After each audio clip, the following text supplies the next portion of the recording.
क्या आपको पता है कि महाशिवरात्रि क्यों मनाते हैं? पूर्व एक समय में महाविष्णु आदि शेषु पे दूध के समंदर में वैकुंठ में आराम कर रहे थे।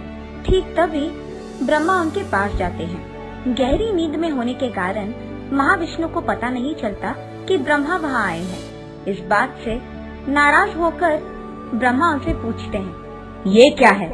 सृष्टिकर्ता हूँ मैं और मेरे आने के बावजूद तुमने मेरा आदर नहीं किया, चलो उठो।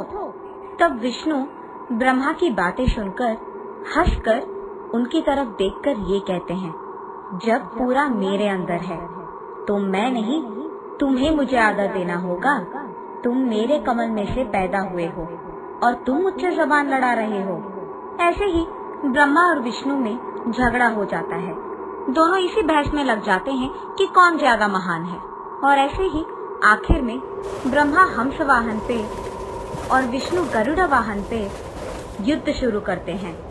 इन दोनों के लड़ाई के दौरान सारे देवता देवताएं उनके अपने वाहन को छोड़कर इन दोनों के युद्ध को देखना शुरू करते हैं। दोनों में कोई भी हार नहीं मानता है और एक दूसरे पे बहुत शक्तिशाली बाण छोड़ते ही रहते हैं। और इस युद्ध के बीच में एक समय ऐसे आता है जब विष्णु महेश्वरास्त्र और ब्रह्मा पशुपास्त्र छोड़ते हैं एक दूसरे पे। इन दोनों का ऐसे तगड़ा युद्ध देख देवताएं बहुत घबराते हैं, इतना कि वो भागते हुए कैलाश की ओर बढ़ते हैं।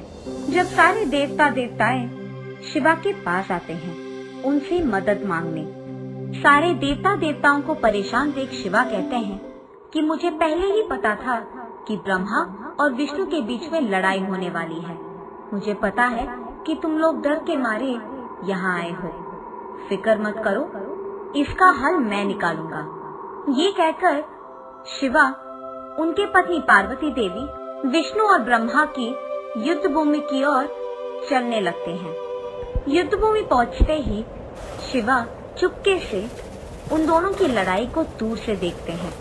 ठीक तभी महेश्वरास्त्र और पशुपास्त्र चलने लगता है।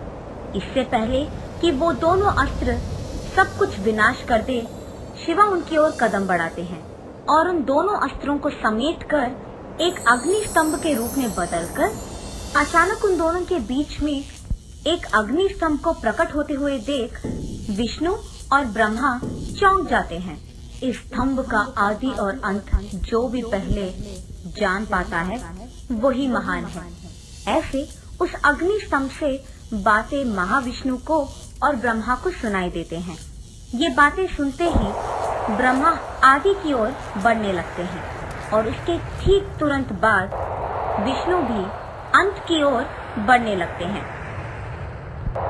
बहुत देर होने के बाद भी और बहुत दूर जाने के बावजूद महाविष्णु को उस स्तंभ का अंत नहीं मिलने के कारण अंत की ओर बढ़ने लगते हैं।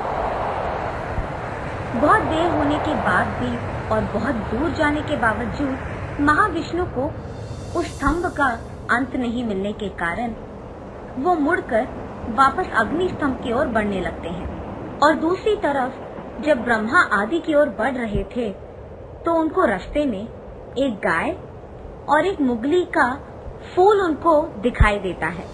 उन दोनों को देख उनसे दोस्ती करके ब्रह्मा उनसे ये बुलवाने की कोशिश करता है कि उन्होंने उस स्तंभ का आदि देखा है और वो दोनों ब्रह्मा के गवाह बनेंगे। और इस बात के लिए गाय और मुगली का फूल दोनों मानते हैं। इन दोनों से वचन लेने के बाद ब्रह्मा मुड़कर वापस अग्नि स्तंभ की ओर बढ़ने लगते हैं। अग्नि स्तंभ पे पहुंचकर वहां विष्णु को देख ब्रह्मा ये कहता है कि वो पहले ही आदि तक जाकर उसे देखकर वापस आ चुका है। और विष्णु मूर्ति कहते हैं कि उनको अंत ना मिलने के कारण उन्होंने अंत नहीं देखा। ब्रह्मा की इन बातों को मानने के लिए ब्रह्मा उनकी गवाह को विष्णु मूर्ति के सामने पेश करता है और वो गवाह है गाय और मुगली का फूल। वो दोनों ब्रह्मा को दिए हुए वचन के अनुसार यही कहते हैं कि ब्रह्मा आदि तक जा चुका है। जब शिवा के सामने सच बोलने की बारी आती है तब ब्रह्मा की गवाह मुगल का फूल यही कहता है कि ब्रह्मा ने आदि को देखा है, पर गाय मुंह से हाँ कहती है और अपनी पूंछ से ना कहती है। ये देख शिवा को बहुत गुस्सा आता है। क्रोधित होकर शिवा वापस उनके मानव के रूप में प्रकट होते हैं और ब्रह्मा को झूठ कहने के कारण ये श्राप देते हैं कि उनको कभी भी कोई भी मनुष्य नहीं पूजेगा। और विष्णुमूर्ति की सच्चाई को देख खुशी से ये वरदान देते